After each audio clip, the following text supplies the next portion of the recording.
Whoa now, hold up, this is a two-part top 20. Click the link up top or in the description to see the top 20 through 11 Mario Galaxies on my channel. It's a riot, I'm in it, and I'm sure you're gonna love that video. Then come back here for more fun.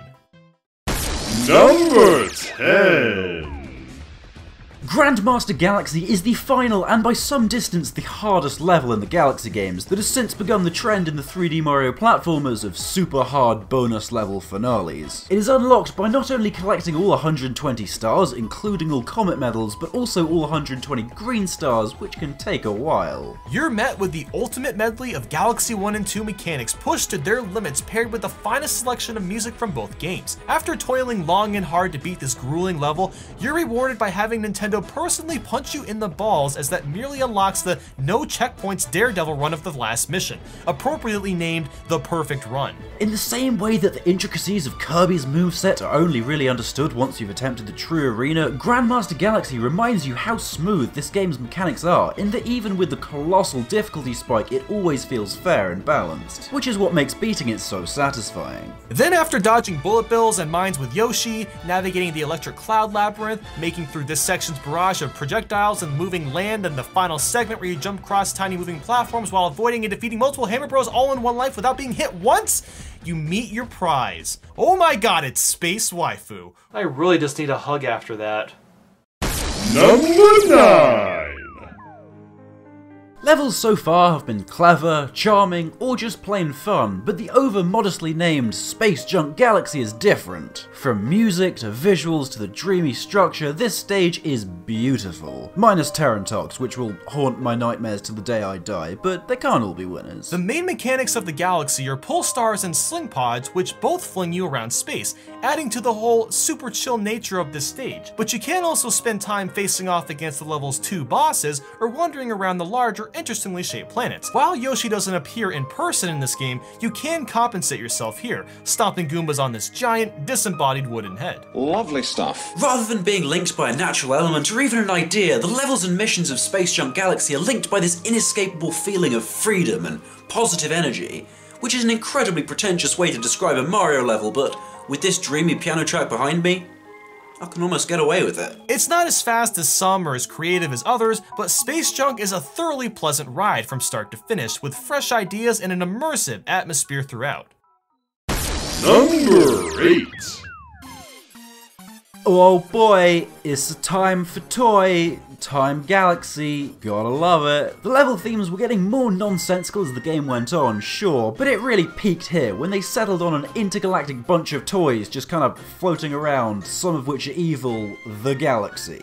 And it's amazing. Toy Time Galaxy appears in the engine room of the first game, and features levels from dismantling the incredibly poor put-together Mega Bowser to the infamously difficult Luigi's Purple Coins and everything in between. The first 2 missions have you bounding across various sort of toys, and the third mission decides the Galaxy just didn't have enough nice things in it, and features platforms made from chocolate and ice cream and cake. If you don't find this cute and charming, you don't have a soul. With the upbeat Mario 1 remix behind you and just how much is going on in each mission, it's hard to not enjoy your time playing through. It evokes the feeling of a child rummaging through a toy box, not through any sort of coherent design, just from being really fun. The Fast Foe Comet might be incredibly lazy mission design, and the color scheme might be at many points way too bright and garish, but this Galaxy is a real fun time from start to finish.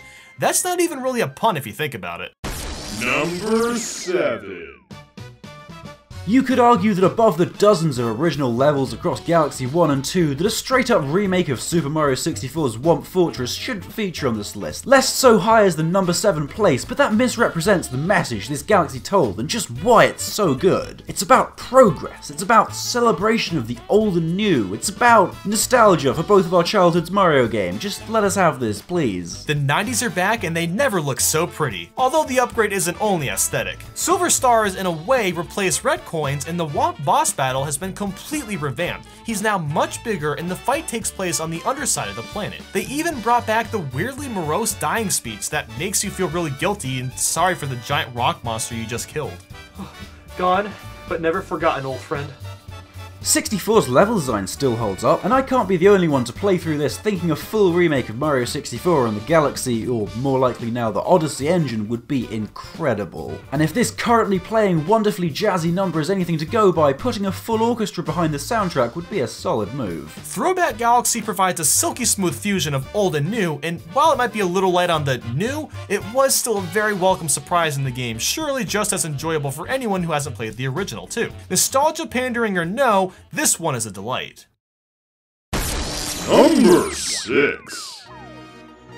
Sunshine was an okay game, but it's fair to say that Super Mario Galaxy really brought back the spectacle for the franchise for the first time since 64. The stakes were high, Bowser is cool again, and the final level is the most badass medley of new and old mechanics the series has seen yet. Bowser's Galaxy Reactor starts with a planet made from broken wall. You use gravity manipulation to work your way up through onto a lava planet, ice planet, sand planet, 2D magic neon, followed by a gravity wall section, inverted gravity lava, and a bullet bill tunnel planet, before finally the stairway and Bowser boss, which is itself split between 3 segments, each with their own accompanying planet before your journey ends. And if we use the Boom Bunker as justification in the last video, we should mention the final battle with Bowser is straight up the most complete and atmospheric boss fight in both games. It uses many older mechanics in new ways before giving a final remix of the 2 previous Bowser fights fought inside a burning star, which is just objectively amazing. Despite only yielding 1 star, it's a stage that feels almost justified in calling itself a galaxy, and the variety and scope of the design makes for a very enjoyable romp. Bowser's Galaxy Generator from Galaxy 2 also hits many of these nodes, but its over-reliance on showing off power-ups made it a little too gimmicky, whereas in Galaxy 1, it was classic finale from start to finish.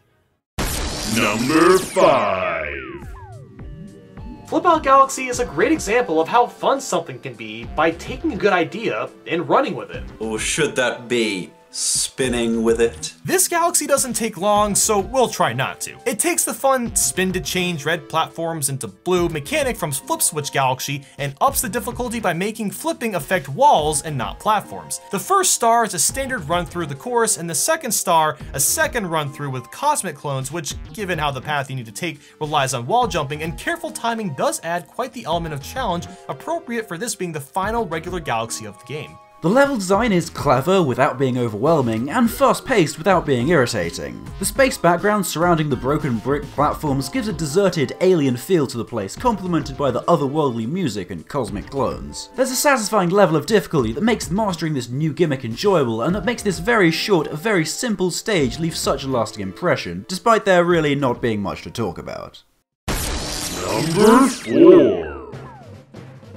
The idea of Mario, but in space still, 10 years on from the first game's release, sounds ridiculous, but it works so well because the Final Frontier allows standard platformer elements to be taken any further. Melty Molten Galaxy being perhaps the most golden example of this, expanding fire in any way the devs could think of, creating one of the most intense and hardcore lava stages going. Standard fire levels have fire and lava, but Melty Molten Galaxy has fire, lava spires, fire planets, fire enemies, fiery boss fights, fiery meteors, volcanoes floating between mini-stars as they spit fireballs to each other, rising lava as a tower sinks into flame, navigating a rolling starball through a hollowed-out cylinder of lava, avoiding pitfalls while being bombarded by a meteor shower. This is the best thing. I love it so much. Naturally, given all the hazards, this is one of the hardest stages too, with both the Purple Coin and Daredevil Lava Spire missions being 2 of the toughest stars in the game. The battle against Fiery Dino Piranha provides a fun challenge too. Its precise mixture of timing and spacing makes for one of the most satisfying bosses to take down. Melty Molten Galaxy is a beast of a level, with challenge and splendor aplenty, many interesting and unique segments tied together by launch stars taking you past many of the most iconic set pieces of the game. Just straight up fire. Number 3. Cosmic Cove Galaxy is my go-to response to anyone who claims Galaxy 2 couldn't do gorgeous and atmospheric. This whole galaxy is such a wondrous experience, it's impossible to times become wholly submerged in its beauty and forget you're playing a Mario game. That and the penguins return, so it's got all bases covered. But far more than just a pretty face, or surface area, Cosmic Clones has far more to it. In one mission, you swim through the water, then freeze the planet to climb up the frozen waterfalls to reach the star, and in another, you flood the other side of the planet after swimming through tunnels in the underground and then just in the starry sky. There are so many laws being broken here, this game is like the Al Capone of physics. Pretty though. There's a lot packed into a fairly short stage, including a water/ice skating bunny catching planet, which should feel tacked on, but kinda works, and the galaxy never feels rushed given the whole dreamy, lonely atmosphere of the place. It also gets props for being one of the only stages in Galaxy 2 that is just fun to explore without necessarily following the mission structure, with plenty of hidden details and cute little touches here and there. Mario games have always been fun, but the Galaxy titles fused it all with an unmistakable sense of wonder, and Cosmic Cove managed to reach another height, with its creative level design, gorgeous atmosphere, and tranquil yet satisfying challenge. Number 2. Gusty Garden is the model Mario Galaxy, with an orchestral breaking music which has become the unofficial theme of the first game simply for how good it is.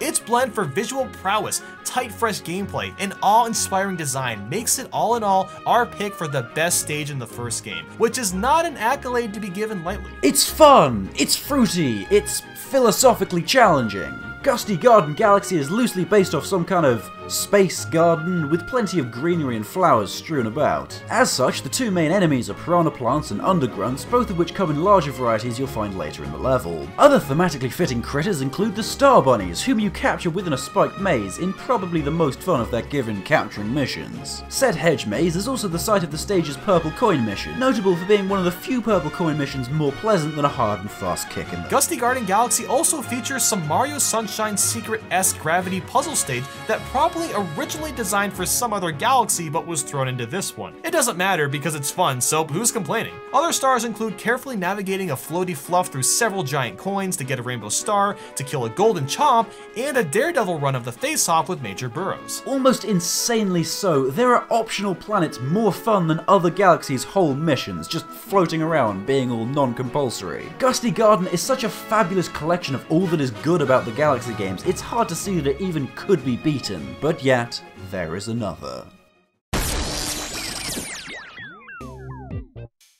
Chompworks Galaxy is not the most ambitious or groundbreaking level, but in its pure concentrated surge of originality and fun, it is the finest example of everything great the Super Mario Galaxy games have to offer. The Galaxy, as the name would imply, has a lot of chomps being produced in some sort of factory, possibly run by the Gearmo, that are there just kind of sitting around and in a couple places blocking the rolling chomps' paths with their faces. You doing all right there? Yeah, he'll be fine. The main gimmick of this stage is having to direct chomps into holes to advance through Rube Goldberg-style contraptions, flipping switches along the respective paths to reach a goal. It's an interesting way to view old mechanics and a neat idea for a Galaxy to incorporate some of the best ideas from both games, and also Spring Mario was there. Yep, this one makes Spring Mario cool, and with more open design as Chompworks' second mission provides, it's actually a pretty enjoyable power-up, forming an enjoyable extra element to play with as you climb up the Spring Tower to reach your prize. The final Comet mission introduces cosmic clones into a less than cosmic clone of the first mission's final area. It sounds easy, but given the star requires standing around the same places for periods of time, which with cosmic clones you cannot get away with, you need to always be moving and create a new path to weave around the lava and other hazards to complete the mission. It's subtle, but a brand new type of challenge combining having to pace yourself with spacing around enemies, seen in no other level, that totally works and is great fun to get through. It also features a few of the most difficult and creative Green Star challenges. These either require you to go to parts of the stage which would normally be pointlessly dangerous to explore, or climbing up structures which you have no need to go on in a standard playthrough. While Chompworks is fairly small when compared to many of the other stages on this list, it has a decent amount going on, including various fresh, polished gimmicks that make it stand out amongst even the fantastic lineup of stages in both games. Simply put, Chompworks Galaxy is a delight. I'm Nathaniel Bandy. And I'm Countdown Black. And I can't wait for Mario Odyssey to make every segment on this list look like garbage. Wait, what? Make sure to sub to me and Nathaniel Bandy and like this list and share it and stuff. Thanks for watching and have a swell old afternoon, you goddamn beautiful bastards.